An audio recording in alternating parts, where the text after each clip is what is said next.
Préambule. 1995. J'ai 12 ans. Je suis élève dans un collège à Saint-Cloud dans les Hauts-de-Seine. Dans mes réminiscences, je me rappelle être un enfant plutôt rêveur et passionné de sport, le basketball. En classe, je me faisais très discret. Néanmoins, j'étais heureux d'être à nouveau scolarisé, ravi d'avoir obtenu une place en milieu d'année. En effet, en l'espace de 3 ans, c'était mon 3e déménagement, mais grâce au basket, je me suis très vite fait de nouveaux amis.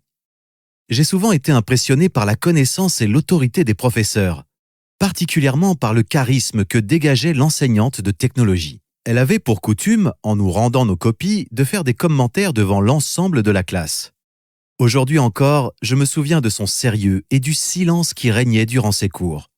Mais je me souviens également de ce jour où ma vie a basculé. La semaine précédente, j'avais réalisé mon exercice avec un crayon à papier gras, ce qui avait donné un rendu peu soigné avec plusieurs traces noires. Après quelques commentaires sur les travaux de mes camarades, elle est arrivée au mien. « Bien, Kevin a rendu un travail noir, comme lui. » J'ai éclaté de rire puisque je trouvais cette prof réellement géniale. Elle blaguait, faisait preuve d'humour. J'étais enfin soulagé parce qu'elle avait dissipé en moi cette image d'autorité qui m'effrayait. Soudain, j'ai pris conscience que j'étais le seul à rire. Avais-je manqué un épisode ? Mais pourquoi étais-je le seul à rire ? Pourquoi me regardait-il avec tristesse ? N'avait-il pas le sens de l'humour ? Puis, une élève a pris la parole, une Française d'origine maghrébine. « Madame, ça se fait pas ce que vous venez de dire. »« Enfin, jeune fille, vous voyez bien que Kevin lui-même rigole. »« Bah, vous voulez qu'il fasse quoi ? Qu'il pleure peut-être ? »« Bah non, je suis pas d'accord. Vous n'avez pas le droit de tenir des propos racistes. » Arrêtons-nous un instant. Mais qu'est-ce qui s'est passé exactement ? Je n'y comprends rien. Et puis, que signifie ce mot, raciste ? Plusieurs questions envahissent mes pensées, mais je garde silence.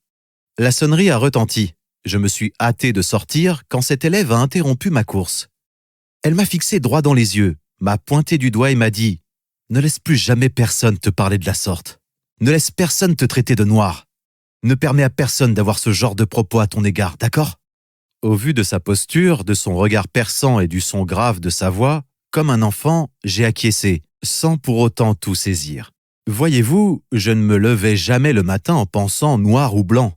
Je me considérais uniquement comme un être humain. Je ne connaissais rien de l'histoire. Dans la salle de bain, devant le miroir, je ne voyais pas un homme de couleur, seulement un petit garçon passionné de basketball qui rêvait d'en faire son métier.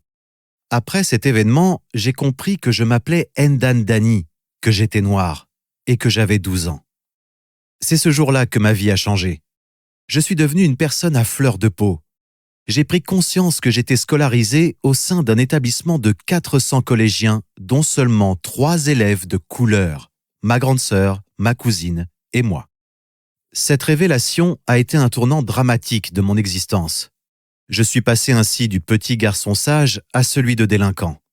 Mais le drame de ce récit, c'est de savoir que ce jour-là, j'ai pris conscience du moi au travers du regard de l'autre. Chère lectrice, cher lecteur, puissiez-vous trouver dans ce témoignage la force de concrétiser votre rêve.